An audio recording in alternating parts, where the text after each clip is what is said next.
नमस्कार दोस्तों, मैं पूजा यादव बीइंग ऑर्गेनिक से जैविक खेती और बागवानी में आपके साथी। उम्मीद करती हूँ आप सभी स्वस्थ हैं, मस्त हैं और जैविक खेती में अपना अपना योगदान भी दे रहे हैं। लगभग सभी किसान भाइयों की सोयाबीन कट चुकी होगी और उन्हें अच्छा खासा दाम भी मिल गया होगा। दोस्तों, आज का जो टॉपिक है वो वर्मी कंपोस्ट से रिलेटेड है। बहुत ही इम्पॉर्टेंट टॉपिक है और डिमांडिंग भी बोल सकते हैं आप। बहुत से बार मुझसे कहा जाता है इस टॉपिक पर वीडियो बनाने के लिए। तो आज हम डिटेल में चर्चा करने वाले हैं कि वर्मी कंपोस्ट का व्यवसाय यदि शुरू करना है तो जो स्थान है उसका चुनाव कैसे किया जाए, किन किन बातों का ध्यान रखा जाए जिनसे भविष्य में आपको परेशानी ना हो। तो मैं अपने 4 साल का जो एक्सपीरियंस है उसके बेसिस पे आपके साथ कुछ चीज़ें शेयर करती हूँ। चाहे आप 2 बेड से शुरू कर रहे हैं या 200 बेड से शुरू कर रहे हैं, आप इन चीज़ों का अगर ध्यान रखेंगे तो आपको कम समस्याओं का सामना करना पड़ेगा।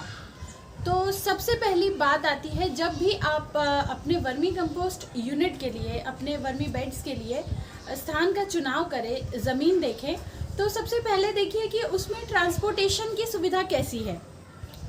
क्योंकि आपका जो भी रॉ मटेरियल आएगा, ट्रॉली आएगी, जो आपका माल पैक होके जाएगा, ट्रक जाएगा, जो भी लोडिंग आपका जाएगा, उसके लिए आपको एक प्रॉपर रास्ता देना होगा।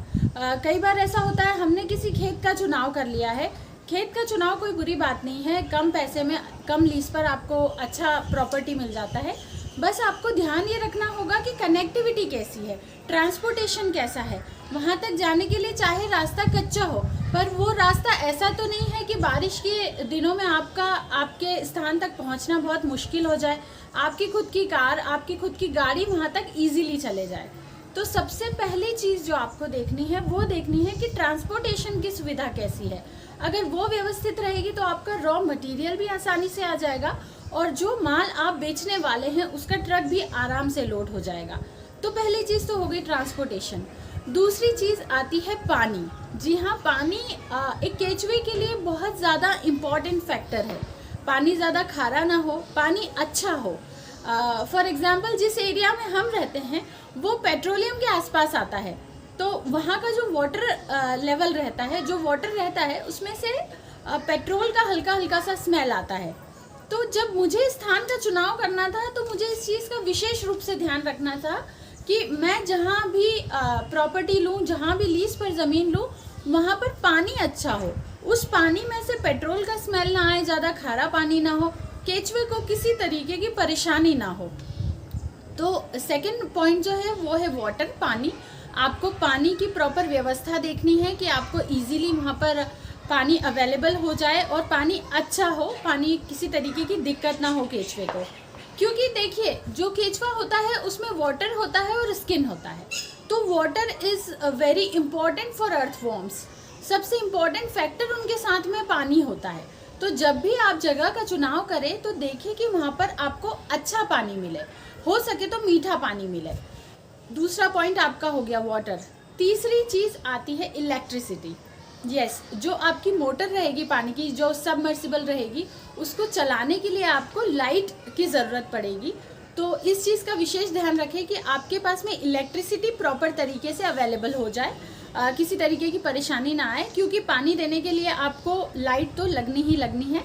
तो आपके खेत पर आप इस चीज़ का ध्यान रखिएगा कि आपको लाइट की व्यवस्था प्रॉपर हो। अब बात करें तो सबसे इम्पॉर्टेंट चीज़ आ जाती है चौथी, raw material. Raw material vermi compost में सिर्फ और सिर्फ गोबर होता है, उसके अलावा किसी और चीज़ की आपको ऐसे आवश्यकता नहीं पड़ती एज अ रॉ मटेरियल। तो आप जिस जगह का चुनाव कर रहे हैं आप उसके आसपास थोड़ा सा रिसर्च कर लीजिए कि आपको गोबर आसानी से मिल जाए और कम मूल्य पर मिल जाए। आज की डेट में आप देखेंगे गोबर का जो रेट है वो बहुत स्पीडली बढ़ रहा है। जो पहले बहुत कम कीमत में अवेलेबल हो जाता था, बहुत आसानी से मिल जाता था, आज की डेट में वैसा बिल्कुल नहीं है। आज की डेट में गोबर के रेट्स भी बढ़ गए हैं और अवेलेबिलिटी कम हो गई है। तो आप जब जगह का चुनाव कर रहे हैं तो आप अपने आसपास थोड़ा सा सर्वे कर लीजिए कि गांव है कि नहीं, लोगों के पास कैटल्स है कि नहीं, पशु है कि नहीं। अगर पशु हैं तो वो किस रेट में आपको गोबर प्रोवाइड कर देंगे, फ्रीक्वेंसी कैसी रहेगी। क्योंकि अगर समय पर केचुओं को गोबर नहीं मिला तो वो मर जाएंगे। एक स्टेज आती है जब आपको उन्हें तुरंत शिफ्ट करना होता है। तो आप इस चीज़ का ध्यान रखिए कि आपके आसपास आप जहाँ सेटअप डालने वाले हैं वहाँ पर गोबर की अवेलेबिलिटी कैसी है। तो ये सारे पॉइंट्स के अलावा एक और चीज़ मैटर करती है, लेबर। पांचवा जो आपका पॉइंट आता है वो आता है लेबर। देखिए, जो भी काम हम शुरू करते हैं उसमें लेबर का एक बहुत इम्पॉर्टेंट रोल होता है। तो उसी तरीके से आप जब वर्मी कंपोस्ट का व्यवसाय भी देखेंगे तो आपकी लेबर के ऊपर डिपेंडेंसी बहुत ज़्यादा रहेगी। तो इस चीज़ के लिए भी आप प्रॉपर रिसर्च कीजिए कि जिस एरिया में आप जा रहे हैं वहाँ पर आपको लेबर आसानी से अवेलेबल हो जाए, आपको लेबर का जो कॉस्ट है वो थोड़ा कम बियर करना पड़े। इन पांचों पॉइंट्स को जब आप देख लेते हैं, सेटिस्फाइड हो जाते हैं, लाइक कि बिजली प्रॉपर है, पानी प्रॉपर है, रॉ मटेरियल मेरे पास प्रॉपर है, ट्रांसपोर्टेशन की प्रॉब्लम नहीं है, लेबर भी मिल जाएगी, उसके बाद आपको आपके लैंड पर काम करना होगा। जो लैंड आप ले रहे हैं उसमें आपको सिर्फ एक चीज़ का ध्यान रखना होगा कि वो समतल हो। जी हाँ, वो समतल हो जिसे आप हल्का सा ढलान देकर अपने अकॉर्डिंग सेट कर सके। लैंड का समतल होना बहुत ज़्यादा ज़रूरी होता है, क्योंकि रेनी सीजन में या जब आप वाटरिंग करते हैं तो पानी किसी जगह पर भरना नहीं चाहिए।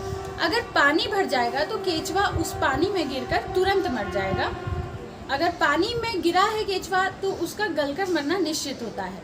और अगर समतल होगी जगह तो पानी बह के निकल जाएगा, केचुए को किसी भी तरीके का नुकसान नहीं होगा। जैसे मेरा खुद का यूनिट भी 150 प्लस बेड्स है मेरे पास, पूरे ओपन में हम लोग काम करते हैं, किसी भी तरीके का शेड नहीं है हमारे पास, एकदम लो इंफ्रास्ट्रक्चर के साथ में हम लोग काम करते हैं। लेकिन जो सबसे इम्पॉर्टेंट चीज़ है वो है ज़मीन का समतल होना। मेरा लैंड पूरे तरीके से समतल है। बहुत बारिश हुई अभी कुछ दिनों पहले, पर पानी पूरा बह के निकल गया, मेरे केचुओं को किसी भी तरीके का नुकसान नहीं हुआ। तो ये भी आपका एक बहुत इंपॉर्टेंट फैक्टर हो जाता है कि आपको लैंड को समतल बनाना पड़ेगा। तो दोस्तों, ये कुछ बेसिक चीज़ें हैं जिनका ध्यान आपको वर्मी कंपोस्टिंग के लिए जब आप लैंड का सिलेक्शन करें तो ध्यान रखना होगा, ताकि फॉर एग्जांपल आपने 2 बेड से शुरू किया, 5 से किया है, लेकिन जो फ्यूचर पर्सपेक्टिव आप लेके चले, दिमाग में ये चीज़ लेके चले कि मुझे 2 के 5, 5 के 10, 10 के 20 करना ही है। तो अपने दिमाग में आप वो चीज़ लेके चलिएगा कि फ्यूचर में अगर मुझे मेरा काम एक्सपैंड होता है, मैं बढ़ाता हूँ इस चीज़ को, तो मुझे किसी भी तरीके की समस्या का सामना ना करना पड़े।